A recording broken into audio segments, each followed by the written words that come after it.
Title for the camera.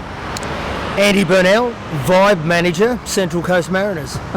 Andy, you've had a special week this week with helping a whole series of young people down at Umina. Tell us what's happened. It was a fantastic week. It was an initiative by the New South Wales Government, the A-Leagues and the New South Wales PCYC. And, just getting out in the community and helping kids and youth that are, going through tough times, less fortunate than many of us. And, by going down there and trying to inspire and empower them,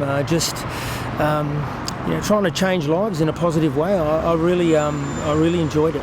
Now you've had a challenging youth yourself, a wonderful story with football all over the world. Did the kids connect with you on that one? Oh, 100%. I think the most important thing I felt was that sport of any kind brings youth together.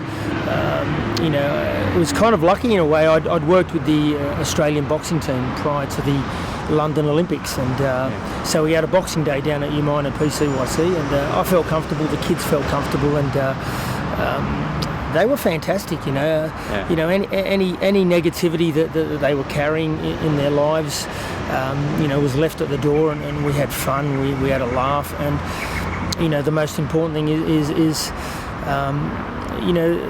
there's dark days in life. There's a lot of sunny days too, and if we can help the kids on their journey and impact them in a beautiful way through sport, through our club, that's what we want to do. Now you've been your story, your book, which was published last year, which was called Riding Shotgun. Right, it's a fascinating read about your story from Canberra to Spain, to England, to helping manage Beckham and so on and so forth. What do you take out of that, your history in football?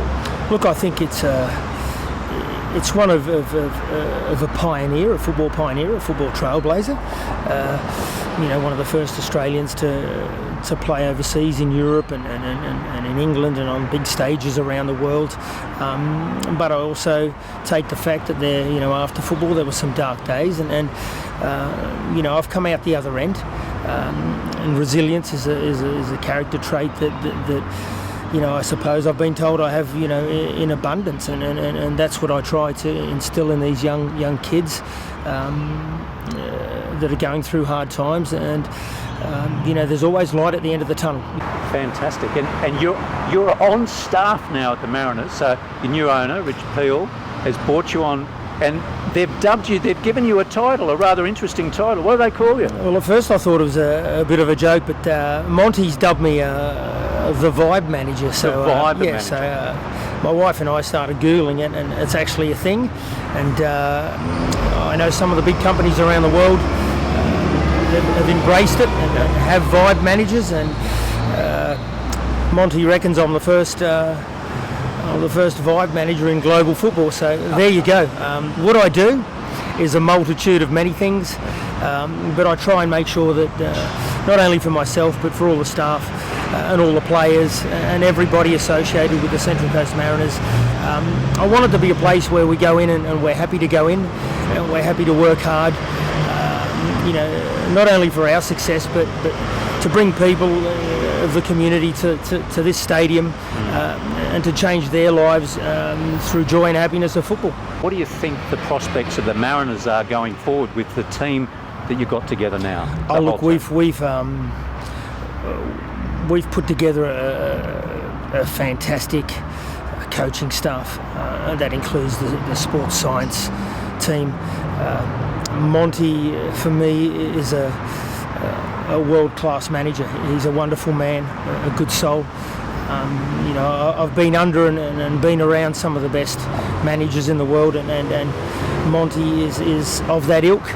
At some stage one day he will manage one of the big clubs in Europe, and I'm just honoured to be around him. And we all together, you add Serge and Luke Wilkshire's come in, the 8th most capped Socceroo to head up the academy. Just wonderful football people with great track records that will make this club very hard to beat. We're not here to take part. We're here to try and win everything that's up for grabs. It's not possible all the time, so hats off to people that can beat us. But for us and for the Coasties, this is paradise. But visiting teams won't find it so much of a paradise. Now, the new owner, what's your take on Richard, and where's his heart at? Rich's heart is in football. Rich's heart is in helping people in the community. Rich's heart is about changing lives. We've known each other for a little while now, and all I can say is he's a wonderful man, true to his word.